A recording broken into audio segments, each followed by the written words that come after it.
السلام علیکم، میں ہوں فیصل احمد اور یہ ہے میرا یوٹیوب پیج مسٹر فن فل۔ میرے چینل میں بیان، تلاوت قرآن اور انفارمیشن ویڈیو ہیں، لہذا آپ لوگوں سے گزارش ہے کہ چینل کو لائک، سبسکرائب اور ویڈیو کو شیئر ضرور کریں۔ شکریہ۔ انسانی فطرت کے اندر یہ چیز رکھی گئی ہے کہ خیر کیا ہے، شر کیا ہے، یہ مجھے اور آپ کو پتہ ہے۔ اچھائی کیا ہے ہمیں پتہ ہے کہ برائی کیا ہے۔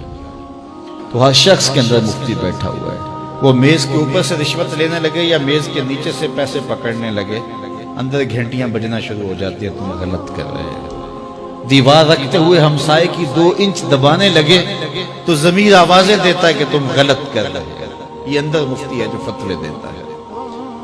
کسی کمزور کے منہ پہ تھپڑ مارو، کسی کو اذیت پہنچاؤ، کسی کا حق غصب کرو، کسی کے حقوق پامال کرو تو اندر گھنٹیاں بجتی ہیں کہ صاحب غلط چل رہے ہو۔ تو یہ اندر ضمیر انسان کو بتاتا ہے، یہ دل مفتی بیٹھا ہوا یہ بتائے گا اچھائی کیا ہے۔ حضور سے پوچھا گیا حضور جو ہے وہ ایمان کیا ہے؟ فرمایا جب نیکی تجھے خوش کر دے اور برائی تجھے پریشان کر دے تو سمجھ لے کہ تو مومن ہے۔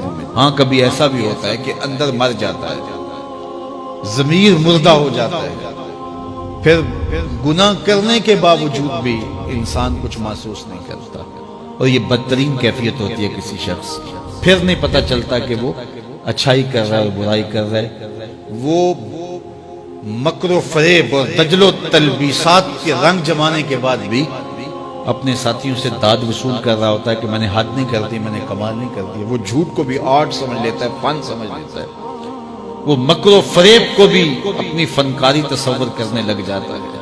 وہ کسی کو دھوکہ دینا، کسی کو مکر و فریب میں پھانس لینا، اس کو اپنے فن کا کمال اور بانکپن اور عروج سمجھنے لگ جاتا ہے، اور اس پہ اسے خوشی ہوتی ہے کہ میں نے بہت تیر مار لیا۔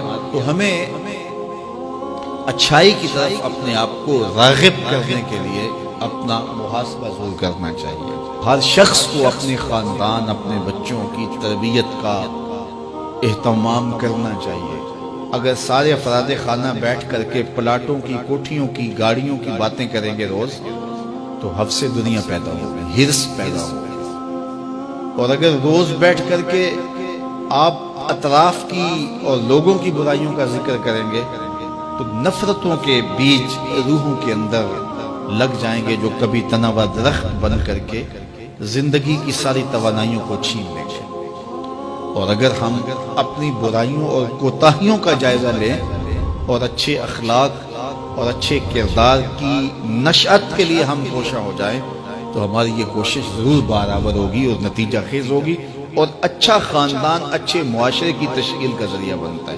فرد سے خاندان بنتا ہے، خاندان سے پھر معاشرہ بنتا ہے، اور اچھے معاشرے پھر آگے کوئی کارہائے نمایاں سر انجام دے سکتے ہیں۔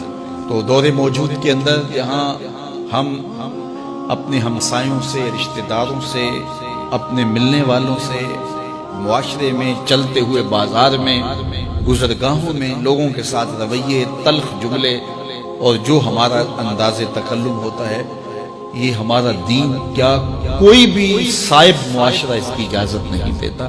اس لیے ہم خوبصورتی کو اپنا شعار زندگی بنائیں اور اپنے رویوں میں جمال پیدا کریں، رویوں میں خوبصورتی پیدا کریں، تاکہ ہماری بولی روحوں کے اندر اترے اور من میں روشنیوں کا ساماں کرے۔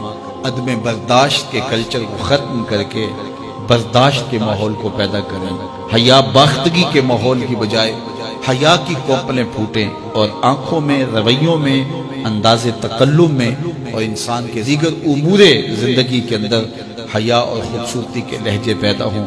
ہماری زبان جو ہے وہ ایسی خوبصورت باتوں سے مزین ہو کہ قیامت کے دن جب نامہ اعمال رکھا جائے تو حسن خلق کا وزن ہمارے گناہوں کو کم کر دے اور ہماری نیکیاں حسن خلق کی وجہ سے بلند ہو۔